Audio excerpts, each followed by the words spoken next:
Halo semua, kali ini saya akan mempresentasikan hasil laporan implementasi dan pengujian prototipe untuk proyek jaringan terintegrasi.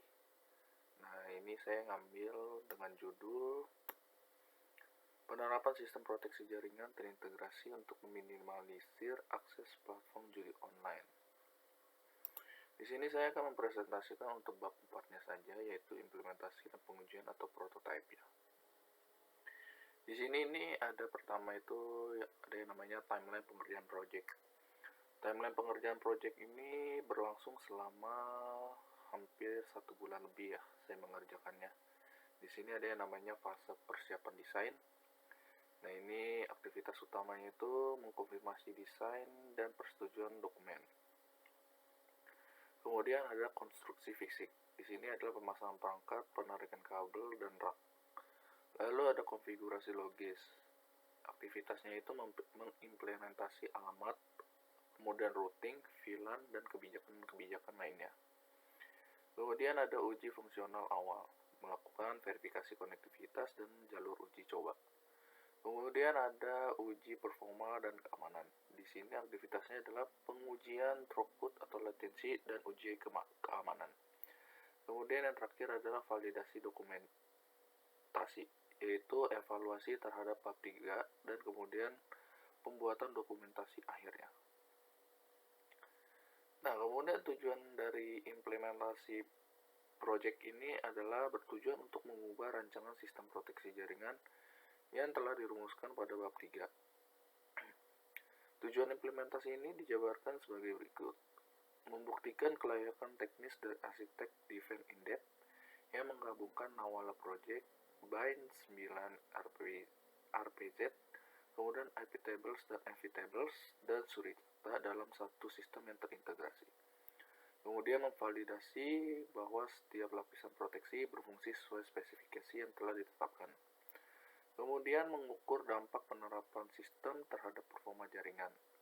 Lalu mengevaluasi efektivitas sistem dalam memblokir berbagai teknik bypass yang umum digunakan pengguna, mulai dari pergantian DNS manual hingga penggunaan DOH dan VPN yang tidak terotorisasi. Selanjutnya menilai tingkat usability dashboard monitoring melalui evaluasi sistem usability scale atau SUS oleh administrator jaringan. Kemudian mendokumentasikan seluruh proses implementasi sebagai bukti pembelajaran yang konkret. Lalu ada lingkungan implementasi. Lingkungan implementasi ini mensimulasikan infrastruktur instruksi skala menengah sebelum sistem diterapkan pada jaringan nyata. Yang pertama itu ada yang namanya lokasi dari rancangan map. Implementasi ini dilakukan di laptop masing-masing ya sebenarnya ya. Cuma di sini saya menuliskan di lab jaringan kampus agar mempermudah kedepannya untuk saya membuat project ini menjadi lebih baik.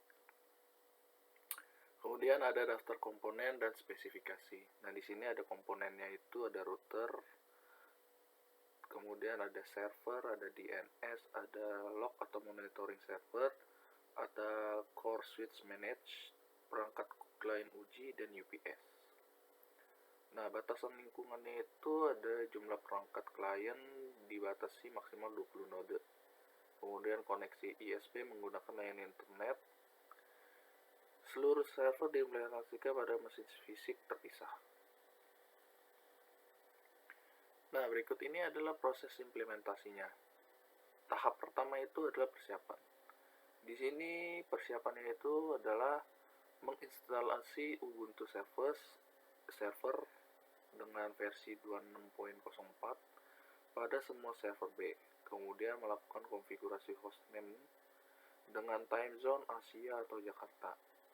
Kemudian melakukan IP forwarding, lalu instalasi paket dasar NetTools, IP root 2, curl, widget, git, IP tables, VLAN, dan yang terakhir adalah mengidentifikasi antarmuka jaringan. Kemudian tahap kedua yaitu konstruksi fisik. pemasangan seluruh perangkat ke dalam rack server room, lalu penarikan kabel UTP Cat6 dari server ke core switch, kemudian pelabelan kabel sesuai VLAN, dan yang terakhir ada koneksi router ke ISP dan memverifikasinya ke internet.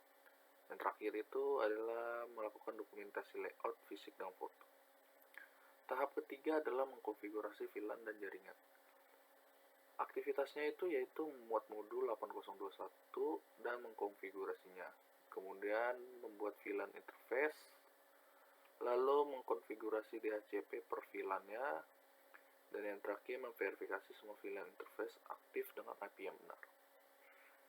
Tahap 4 itu ada konfigurasi DNS dan NOALA. Nah, di sini saya melakukan instalasi Bind 9, kemudian mengkonfigurasinya, lalu saya membuat zone RPZ-nya. Ini berfungsi untuk memblacklist domain judi.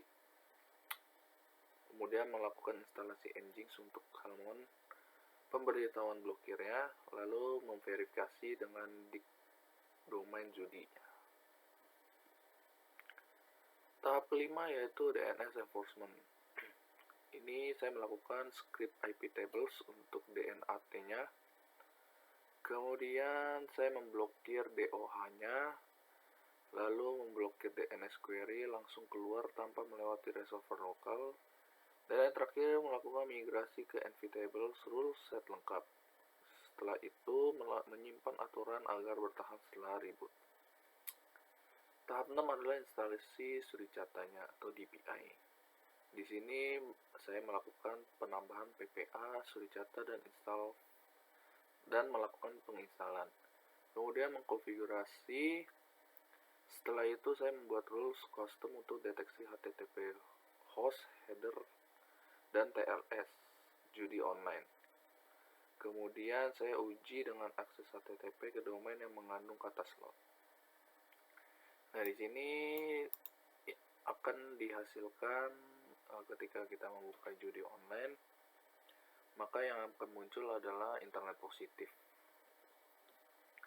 Kemudian tahap 7 adalah dashboard monitoring. Di sini saya melakukan instalasi dan konfigurasi node, kemudian menambahkan data source ke Grafana, lalu mengimport dashboard untuk monitoring server dan mengkonfigurasi akses Grafana-nya. Lalu memverifikasi dashboard agar muncul dari VLAN 20. Dan tahap terakhir adalah otomasi blacklist. Di sini saya melakukan membuat script update blacklist untuk unduh sinkronisasi domain. Lalu mendaftarkan di cron tab setiap harinya, lalu memverifikasi log pembaruan dan melakukan uji manual eksekusi script dan cek domain baru agar bisa masuk ke RPZ. Nah, di sini kita masuk ke pengujian prototipenya. Di sini ada metodologi pengukuran dan alatnya, sama seperti sebelumnya, yaitu uji fungsionalnya menggunakan DIC, NSLOOP, Curve, browser seperti Chrome, Firefox, dan Microsoft Edge. Kemudian uji performanya menggunakan ePerf 3. Uji failover-nya dilakukan dengan simulasikan kegagalan komponen. Kemudian uji keamanan dilakukan secara manual. Lalu ada evaluasi usability dashboard menggunakan questionnaire system atau SUS. Nah, ini adalah hasil fungsionalnya. Di sini bisa terlihat bahwa hasilnya itu kita memblokir domain judi di database NOALA. Hasil aktualnya itu NX domain, itu statusnya lulus. Kemudian memblokir domain di blacklist RPZ lokal, statusnya juga lulus.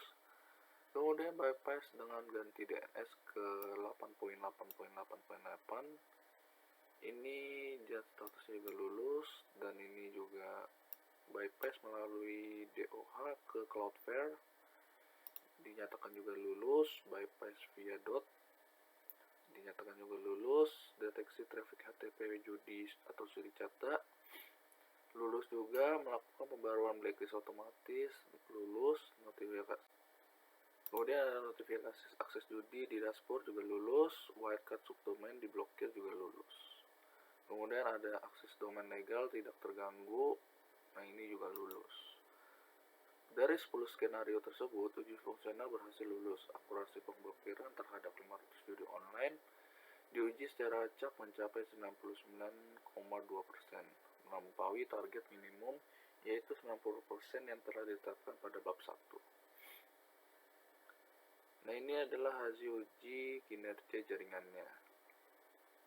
Latensi DNS-nya itu sekitar 45 ms. Kemudian ada latensi jaringannya itu 18, throughput downloadnya 85, uploadnya itu 40, paket lossnya 0,3, waktu responnya itu tidak ada ya. Kemudian ada beban CPU-nya itu kurang dari 10%, dan itu semua dinyatakan lulus. Ini adalah hasil uji failover dan keandalannya, sama seperti sebelumnya. Ini adalah hasil uji keamanannya. Dari semua yang saya uji ini, hasilnya itu terblokir menggunakan DNS, kemudian EOH, tanpa DNS, menggunakan VPN, menggunakan subdomain baru, menggunakan proxy web juga dinyatakan lulus semua ya, atau minimal itu terdeteksi. Biarpun tidak terblokir semuanya, tetapi terdeteksi. Nah, ini adalah evaluasi dashboardnya. Ini hasil implementasinya. Hasil implementasinya ringkasannya itu Ubuntu server yang digunakan berjalan sebagai router untuk semua antarmuka VLAN. Kemudian Bind 9 itu sebagai DNS server. Kemudian IP tables atau NV tables terkonfigurasi lengkap. Lalu suri catatannya berjalan dalam mode IPS. Grafana plus Prometheus aktif dan dapat diakses melalui VLAN admin. Kemudian ada cron job terjadwal berjalan setiap harinya. Kemudian ada analisis kesesuaian dengan desain. Nah, ini adalah analisis kesesuaian desain berdasarkan bab 3-nya. Nah, untuk aspek keamanan, kepatuhan, dan etikanya, aspeknya itu yang pertama ada kerahasiaan. Tidak ada data pengguna yang disimpan atau dikirim ke pihak luar. Lognya itu hanya berisi IP domain ya.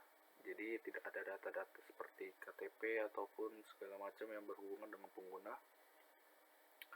Kemudian ada integritas. Di sini konfigurasi sistem disimpan dalam file yang dilindungi. Kemudian ada ketersediaan, sistem dirancang dengan fallback. Jika nama lalu tidak dapat dijangkau, maka RPZ lokal tetap aktif. Jadi jika suricata di restart, traffic tetap mengalir ya. Kemudian ada privasi pengguna. Di sini sistem hanya memfilter berdasarkan IP saja.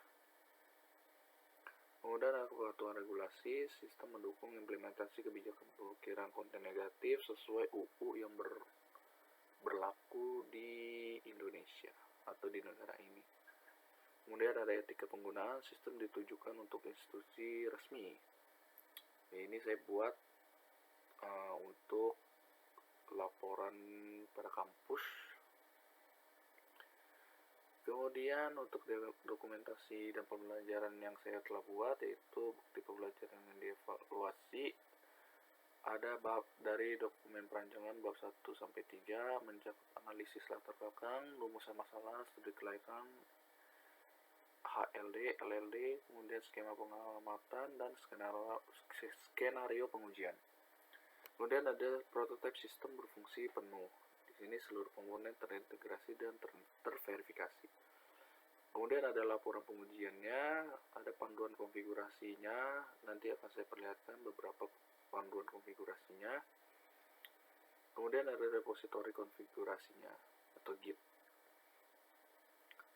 Rubrik penilaian itu ada kompetensi teknisnya itu sebanyak 40%, ada manajemen proyek 30%, dan komunikasi teknis. Ini adalah lampirannya sebagai berikut.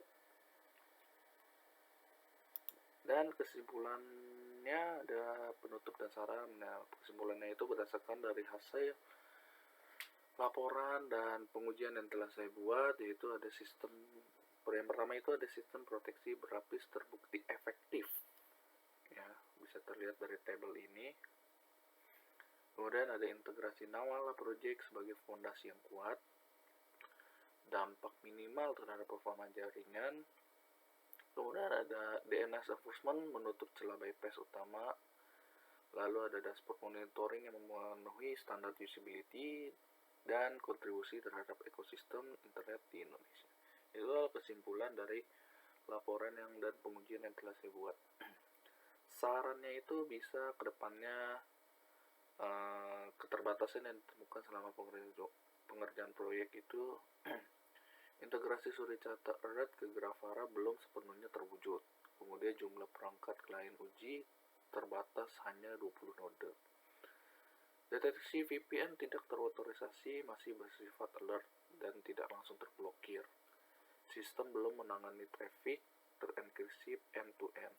Pengujian deployment pada jaringan nyata belum dapat dilaksanakan dalam periode project ini. Kemudian untuk rekomendasi pengembangan lanjutannya bisa dimaksimalkan dengan integrasi Suricata dengan Grafana melalui Loki, penerapan machine learning untuk deteksi domain baru, mengimplementasi high availability dengan 2 server, pengujian pada skala penuh dengan lebih banyak perangkat klien, pengembangan API untuk integrasi dengan sistem eksternal, peningkatan mekanisme deteksi VPN, pengembangan antarmuka manajemen yang lebih komprehensif membangun antarmuka web. Dengan begitu selesainya penelitian dan pengujian ini, diharapkan pengujian ini bisa memproteksi jaringan terintegrasi berbasis Nawal Project untuk memblokir setiap situs web judi online ataupun web-web lainnya seperti web porno ataupun web scam semacamnya seperti itu. Sekian presentasi untuk laporan mata kuliah proyek jaringan terintegrasi. Sekian, terima kasih.